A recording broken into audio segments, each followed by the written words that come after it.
Numbers પર નજર day 5.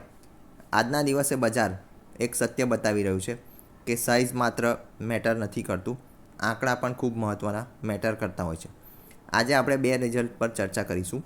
એક છે રિલાયન્સ જાયન્ટ અને બાકીનું છે JSW સ્ટીલ. તો આંકડા પર વાત કરીએ. ડાયવર્સિફાઈડ પાવર એટલે કે રિલાયન્સ ઇન્ડસ્ટ્રી, જે આપણને ખબર જ છે. સેલ્સ 3,11,850 કરોડ, 4.4% વધારો ક્વાર્ટર ઓન ક્વાર્ટર બેસિસ પર. ઇબીટા 47,517 કરોડ, 7.7% વધારો. નેટ પ્રોફિટ 20,946 કરોડ, 23.4% વધારો.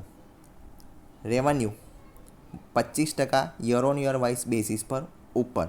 એક્સપેક્ટેશન હતું 3,07,00,000, જે બીટ થયું છે.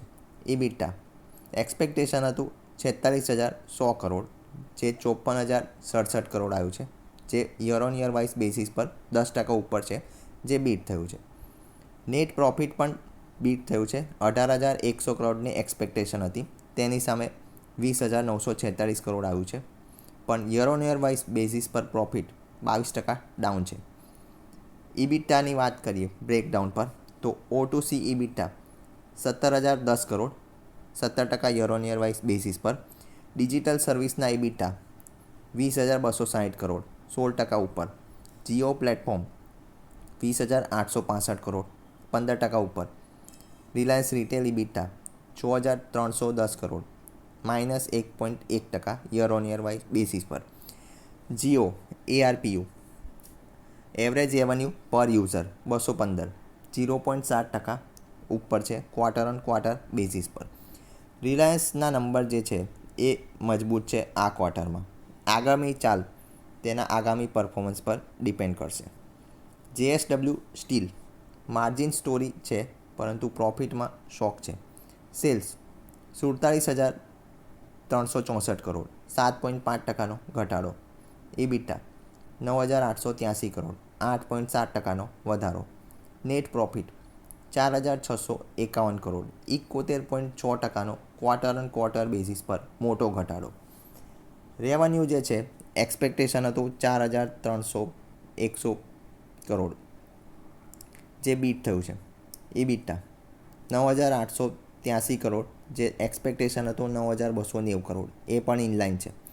ઇબીટા માર્જિન 19.8%, જે એક્સપેક્ટેશન હતું એની આસપાસ જ છે, 19.6%.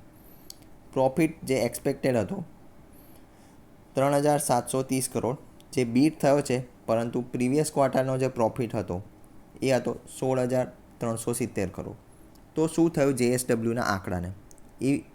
ઇબીટા મજબૂત છે, માર્જિન બીટ છે, પરંતુ પ્રોફિટમાં ક્રેશ છે. આ બતાવે છે કે કોઈ એક્સેપ્શનલ આઇટમના લીધે પ્રોફિટમાં ઘટાડો થયો છે. રિલાયન્સ જાયન્ટ રહ્યો revenue beat, EBITDA beat, profit beat. Diversification strength બતાવે છે કે આંકડા સ્પષ્ટ રીતે મજબૂત છે, પરંતુ JSWના આંકડામાં પ્રોફિટ રેલી સોફ્ટ છે. તો આ હતું આપણું આજનું ડિસ્કશન. વધુ માહિતી માટે આપણે ફરી નવા આંકડા સાથે આવતીકાલે ફરી મળીશું. ત્યાં સુધી પેજ પર બન્યા રહો. જય હિન્દ, વંદે માતરમ.